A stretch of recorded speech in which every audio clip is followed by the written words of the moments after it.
About 2 weeks ago, Karen Rubin asked me if I would write an article on ritual for the COJ Patheos blog, which I did.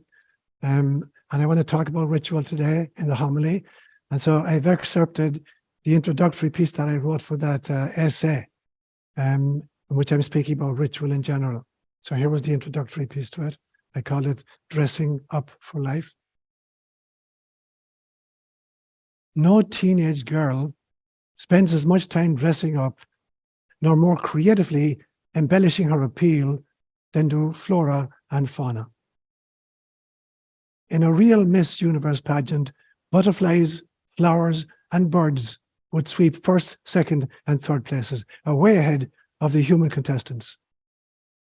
Perfumes, flowers take first place. Sexy music, birds take first place. Costumes, butterflies take first place. Dancing, John Travolta wouldn't even get an honorable mention in a competition with a hummingbird. Flowers attract their meals on wheels, or more accurately, their meals on wings, by painting themselves not only in the colors of the rainbow, but also using the ultraviolet and infrared ranges. And they always give a tip, nectar or pollen, to the delivery person. Thus do flora and fauna enact life-promoting rituals that engage the entire sensorium of the players. They co-opt insects, animals, and even humans in this remote mating called pollination. A Romeo offering a bunch of sweet-smelling roses to his Juliet is a bee actor attempting to mimic an Oscar winner. So ritual is an ancient and pervasive aspect of life on planet Earth. Let me unpack it a little more in the homily. These are words inspired by God. If I were to give this homily a title, I'd call it perhaps Before Enlightenment, Chop Wood, Carry Water. After Enlightenment, Chop Wood, Carry Water.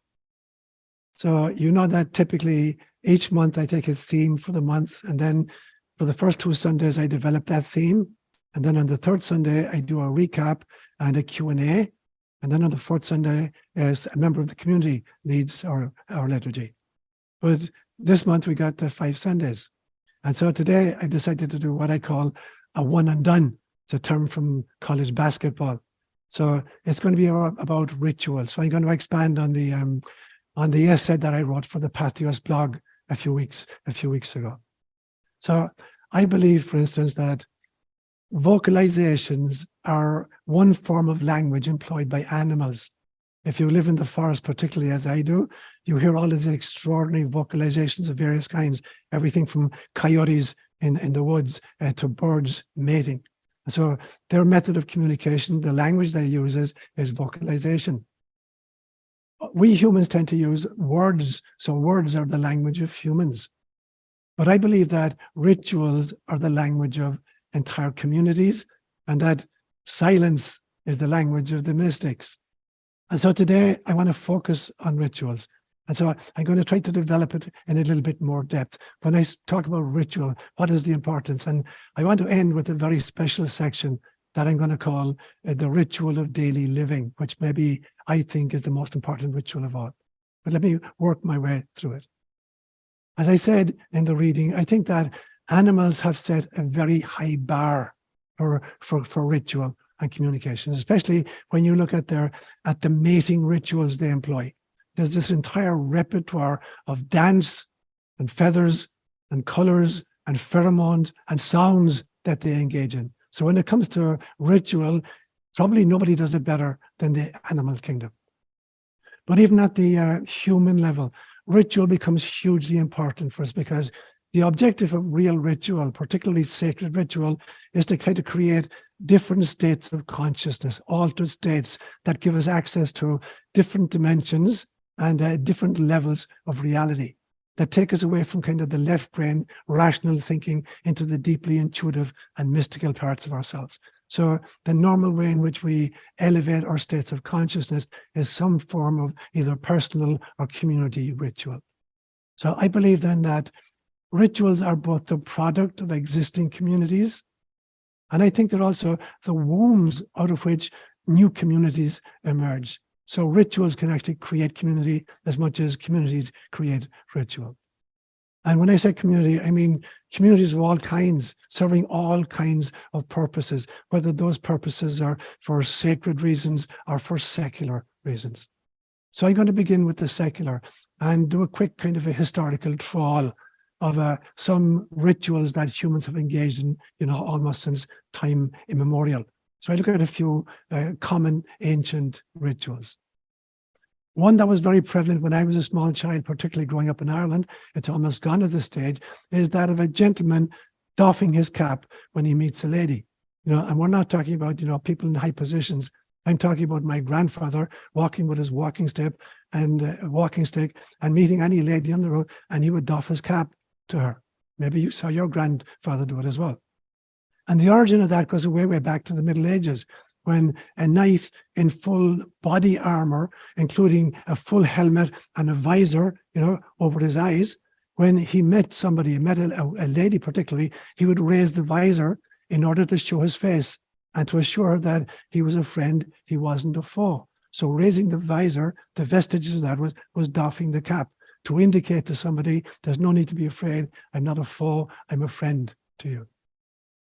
You take the kind of the one that we still engage in quite a lot, the ritual of shaking hands. And you notice that you always shake hands with your right hand. And there's a reason for that, a historical reasons for that, because the right hand is traditionally the weapon hand. It's the hand in which you carry a sword or a dagger. And since 90% of people are right-handed, it's a sign to say, look, I'm not carrying a weapon. I'm a friend of yours. I'm not an enemy of yours. So we proffer the right hand to show that my weapon hand has nothing in it. Now, the problem, of course, is that about 10% of people are lefties. And so a lefty can fool you. And so in many, many languages, the words for left and right have very, very different nuances. So even in English, we talk about, the right hand, right as in good or not false hand. In French, they talk about droit, from which we get the word adroit or accomplished for the right hand, and gauche, meaning awkward for the left hand. In Gaelic, we use the word das for the right hand and clé for the left hand. So das also doubles up in Gaelic. It means lovely, the lovely hand. Clé, not so good. And in Latin, the word for the right hand is dexter, from which we get dexterous. And the word for the left hand is sinister. And guess what that means? And so in many, many languages, you can't trust a lefty because he may be proffering his right hand to you, but his weapon hand is the left hand, and he's carrying a dagger behind his back. So there was the ritual of just the handshake. And you take the ritual of hugging. And, most of us love a hug, but we don't really fully kind of harvest the meaning of a hug, because hugging means that you're bringing literally two physical hearts together. You're placing your heart against somebody else's heart and you're embracing them. And so literally, it's almost like you're synchronizing your heartbeat. So the ritual of hugging is not just a spontaneous, a quick little thing that you disengage from. It's about the meeting of heart spaces and love space. And kissing, obviously, is another one of these. And when you think about kissing, it involves sharing not just lips, it means sharing breath, it means sharing life, and it means sharing spirit with you. Because in many, many languages, a single word does triple duty. For instance, in Hebrew, the word ruach. Ruach means breath and life and spirit. In Greek, the word is pneuma, breath, life, spirit. In Sanskrit, it's prana. And in Swahili, we use the word pepo, could mean breath or life or spirit. And it even sneaks into English under the word inspiration. To inspire means literally to breathe in, or it means to take spirit in, inspiratio, to take spirit in or to be alive. And to expire means to breathe out or to let go of the spirit or to die. And so kissing has all of these connotations, most of us don't realize that we're literally sharing breath and life and spirit with each other. So it's very, very deep symbolism. And then even at the community level, even at the secular community level, we use lots of different kinds of liturgies. And I'm not being facetious when I say that the Super Bowl is a liturgy. It begins very often with tailgate parties outside the stadium before the ball game begins. And they serve beer and hot dogs, which is kind of a secular form of Eucharist. It's the body and blood of the Super Bowl. And so there's this ritual of sharing a meal together, some kind of a Eucharistic encounter before we get down to the real business. And then you get into the stadium and you see that there are particular people who are wearing particular kinds of vestments. The players, they got special kinds of helmets and special kind of padding and special kind of face paint that they wear. So they're vested for this liturgy. And then there are the hymns, the chants of the congregation. You know, on both sides, they're chanting out their own kinds of hymns. And we even have ordained liturgy directors that we call the referees. The referees are in charge of how the ritual proceeds for the next several hours. So very, very briefly, then, that's what I mean by the kind of secular rituals that we've grown used to and often don't fully appreciate. But when we think of rituals, typically, we're thinking about church or religious ceremonies. So I want to have a look at those for a few minutes then. What do I mean by religious ritual? And I believe that the real purpose of this kind of ritual is to elevate our consciousness and allow us to go trans-rational, trans-spatial, trans-temporal, and trans-personal. And each of these are really, really important. And any decent liturgy should be able to do that for us. Now, when I say trans-rational, I do not mean irrational. Trans-rational is, I'm using it epigenetically. Epigenesis is the theory that all subsequent stages incorporate but transcend all the previous stages, much like a tree as it's growing, you know, when it's sending out branches into the heavens and leaves on the branches, it's not abandoning its root system, you know, it's taking the root system with it. So epigenesis is, you know, incorporating but transcending all previous stages. And that's what I mean by trans-rational. It does not mean irrational. It means that we're going beyond the mere mind in order to engage the soul. And that's the purpose of religious ritual. It is to transcend mind and to engage the soul. And that leads to me the big difference between, I think a huge difference between knowledge and wisdom. I define knowledge as data generated by the sensorium and processed by the brain. Whereas for me, wisdom is data generated by the soul and processed by the heart. And that should be the function of all great ritual. It should allow us to move from mere knowledge into wisdom, to go trans-rational, to begin to kind of look at data generated by the soul self and then process it at a heart level. And when I talk about trans-spatial, I mean the ability to disidentify temporarily with our mere physicality and to begin to identify with metaphysical states. So that's a very important part of the function of ritual as far as I'm concerned. We also need to go trans-temporal, which means we need to be able to listen to step outside of time. Now, in actual fact, you're doing that every night when you're dreaming. You know, time and space do not exist in the dream world. You can be instantly at the place of which you're dreaming at the time of your choice, in the past or in the future. So it means stepping outside of time. And in that instance, then, to really have a Eucharistic experience, it's if you know how to go trans-temporal, you are literally present in the upper room beside Jesus and Mary and the disciples celebrating the Seder meal 2,000 years ago. And it's real.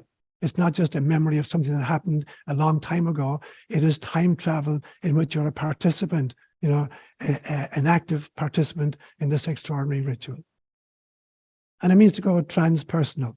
And transpersonal means to learn how to disidentify with the ego. It's not that the ego is bad, but the ego needs to be incorporated. You know, the ego thinks it's the master of the psyche, when in fact it's simply the servant of the psyche. So I need to go transpersonal. I need to disidentify with my ego and re-identify with my essential nature or my soul self. And Buddhism will put this very, very beautifully in the teaching of the difference between Turiya and Turiyatita. Turiya is the ability to go into the witnessing consciousness, whereas Turiyatita is the ability to simultaneously be in witnessing consciousness and also being in participatory consciousness. It means to honor your incarnational experiences, but not to identify your essence with the experiences you're having in this spacesuit. So that's what I mean by going transpersonal. Now, in brief then, the entire objective of sacred ritual is to induce altered states of consciousness in order to experience mystical gnosis or personal esoteric wisdom.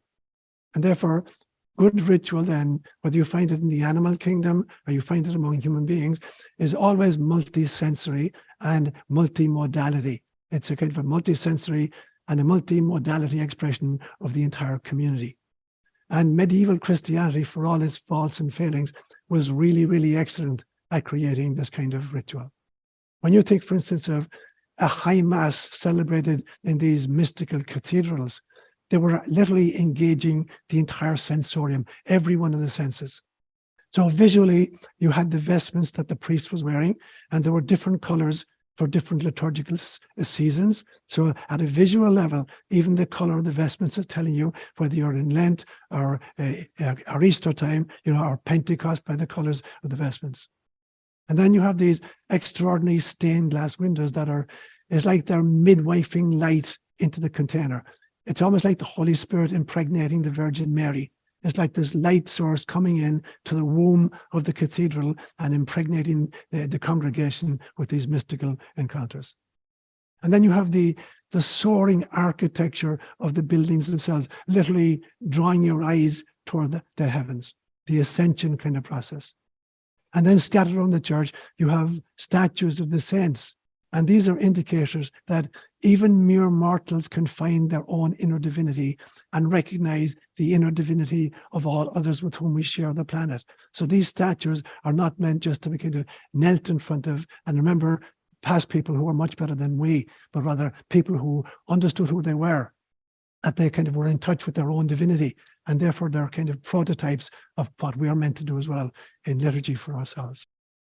In those great high masses, even the nose was involved. You had the thurible and the incense in it, and you get this wafted smoke through the cathedral. So you're being stimulated at an olfactory level and kind of raising your senses. And it's interesting to me that Hinduism does the very same thing, burning incense sticks. So the same notion that you're employing even your kind of olfactory kind of senses for this mystical experience. And Catholics even have their own kind of, I call them Catholic versions of the mudras.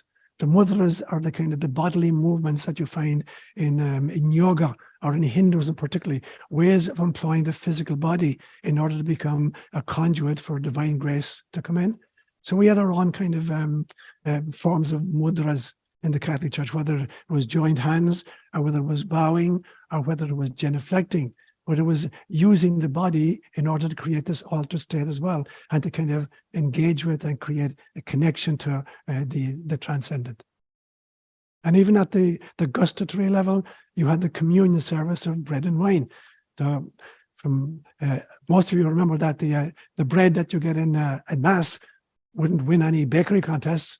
And at that stage, priests kept all the wine to themselves. So at a kind of gustatory level, it was fairly limited, but they tried, God love them. And then finally, you had even the tactile level, touching and hugging and the sign of peace. So you're trying to engage all the senses and all the modalities so as to kind of to soar into the heavens with ritual. So that would be sacred rituals. But then when you think about sacred rituals, I want to make the following distinctions. And I've spoken about this many, many times. I believe there are significant differences between signs, symbols, and sacraments. So sometimes they're kind of used kind of as a commutatively between each other, but they're very, very different. So a sign is simply one physical thing standing for another physical thing. So you're driving along the road and you see a piece of metal with green paint on it, and there's some black lines indicating that there's going to be a stretch of tarmac to your left that you haven't yet encountered. So it's basically a physical thing, a piece of metal standing for a stretch of tarmac. So that's what a sign is, one physical thing standing for another physical thing. Now, a symbol is very different. A symbol has one foot in the physical and the other foot in the metaphysical. And so, for instance, a kiss has to do with the meeting of lips and the sharing of breath, but it's a communicating a much deeper metaphysical message, like, I love you. or you are my friend. And so it's got a physical leg to it and a metaphysical leg to it. But a sacrament then is a very special kind of symbol that actualizes that which it signifies. And that's very different, because both signs and symbols can be made to tell lies. So a prankster could go to a road sign and swing it around 90 degrees so that the next motorist who comes along and he's looking to go to Palo Alto, he's been sent to Belmont or someplace like that. And so signs can be made to tell lies. Even symbols can be made to tell lies. You have the symbol of love, the ultimate symbol of love, the kiss. And Judas is using a kiss in the Garden of Gethsemane to betray Jesus to the soldiers. So symbols can be made to lie as well. But true sacraments cannot lie. Now, the problem is, how do you define a true sacrament? So a true sacrament happens when the liturgical symbols lead to an altered state of consciousness that empowers you to select out any reality by your attention and by your intention. So when you can select out by your attention and your intention, any kind of altered state of consciousness, you're moving into a different state of reality. So a true sacrament does that. If it's not doing that, you haven't received the sacrament. And I've used this example many times. I'm a priest giving out Holy Communion at the altar rails, and people are coming up to receive. And in the old days, you put the host on their tongue. Their hands joined, and they stuck their tongue out, and you put the host in the tongue. And so a young, 11-year-old boy comes up, he's got his hands in his pocket, and he's got a wad of chewing gum in his mouth, and he's chewing. And he sticks out his tongue, and I put the host, on his mouth. What happens? He's simply receiving a piece of dry bread from the priest. Now, there's a very, very devout person who comes up with their hands joined, and they're in an altered state of consciousness already. So an inner directed parishioner, this person has a real encounter with the risen Jesus. So through their attention and their intention, and through the ritual, they've entered an altered state of consciousness, which, as I said, which is trans-temporal. So they're back in the upper room celebrating the Seder meal with Jesus himself and the disciples. Now, finally, I want to end with a section I'm going to call the Liturgy of Daily Living. And I would claim that this, in fact, may be the most important part of all. If you know how to turn ordinary daily activities into a liturgy, you are literally turning your own humble home into a thin place, what we call in Gaelic, ÓLaoire, a place where the veil between the mystical and the mundane is diaphanous. So it's where spirit parts the veil in order to flood the secular with the sacred and breeds the mystical into the merely mundane. So the ritual of daily living is a way of literally turning your own humble home into ÓLaoire, into a thin place. So imagine what it would be like if you had to kind of think about your day and the routine of day. And if you could turn these routines into daily sacraments. Imagine what would it be like if you could turn your morning ablutions into the sacrament of baptism. So that every time you wash your face or have a shower, that you're really undergoing a baptismal rite, you're celebrating your own baptism every day. Imagine if you could turn your breakfast into a Eucharistic meal, or indeed any meal of the day, that you could turn it into a Eucharistic meal, that you could be aware of Gaia who provided all the foodstuffs for you, that you could be aware of all the intermediary people, in order to deliver the ingredients to your supermarket or to your home. And so that literally every meal is a Eucharistic encounter that should be celebrated with a sense of awe, either by grace before meals or a focus on the elements you're eating or the who provided it for you. What if you could turn every conversation into a sacrament of reconciliation, that you seek in conversations to find common ground or to find even healing in relationships where you've drifted away from a family member? What if all of your conversations were a sacrament of reconciliation? How many opportunities would you get during the day to celebrate that sacrament? And what if you could turn all of your commitments into a sacrament of confirmation? And so in some senses that again and again and again, you're saying yes to the commitments that you've made in life. And what if you could turn your relationships into a marriage of the soul and the space suit, another sacrament, a sacrament of union, where you're wedding both the soul and the spacesuit in a mysterium conjunctionis, as Carl Jung would call it, a sacred union. And what if, as you awaken every single morning, you're experiencing an ordination rite for your earth ministry, so that every single time you wake up in the morning, this is again an ordination where you're being prepared for your priesthood of living today. And what if you could turn all of your aches and pains into the sacrament of the anointing of the sick? Instead of perhaps complaining about stuff, but say, this is a blessing.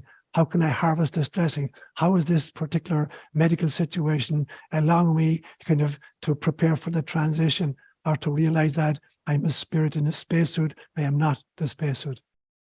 I think that kind of daily ritual would turn boredom into a breakthrough into mystical mindfulness of your mission.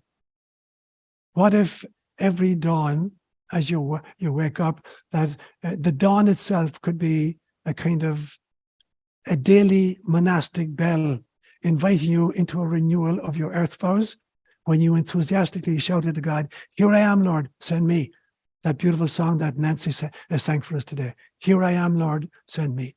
You said that at one stage before you took on incarnation. And so, in some senses, every time you wake up in the morning, it's an opportunity to renew that vocation or that ministry and say, "Here I am, Lord." It's Sunday morning, the 30th of April, 2023. "Here I am, Lord, send me." Whatever you have in store for me today, I will try to act as a priest, in that fashion. This kind of ability to turn the ordinary into the extraordinary, to turn the secular into the sacred, to turn the mundane into the mystical, it is a natural instinct of every mother who sees breastfeeding her baby and changing its dirty diapers, not as chores, but as the privilege of embracing a Christ newly born. Every loving mother, sees these not as chores or jobs to be engaged with, but this extraordinary ability to care for a Christ newly born. In some senses, this ability to celebrate the ritual of daily life, I believe, is like activating the Michelangelo inside in you, to chip away the marble manacles of a routine in order to release a David, and sometimes perhaps a Pieta, in that other beautiful reading we had today. Sometimes you're unveiling a Pieta, a dead Jesus on his mother's lap, and sometimes you're releasing a David, this young, vibrant man. So the ability to chip away the marble manacles of routine and instead to release the David or the Pieta as the situation calls for it. Even reincarnation itself then is the enthusiastic shout of the play-addicted child who says to the parent, "Again, do it again, push me again," on the seesaw or on the getaway, whatever. So every reincarnation is this enthusiastic shout of a play-addicted child who wants to incarnate again so as to further promote the kingdom of God and to take a bodhisattva vow that says, "I won't cease incarnating until all sentient beings have realized their true nature." So this kind of a daily ritual is not about finishing the task. It's about doing the task. It's not about getting there. It's about going there. It's not about the destination, but rather the journey. And so, as the great Buddhist saying goes, before enlightenment, chop wood, carry water. After enlightenment, chop wood, carry water. And therein lies your priesthood. Namaste.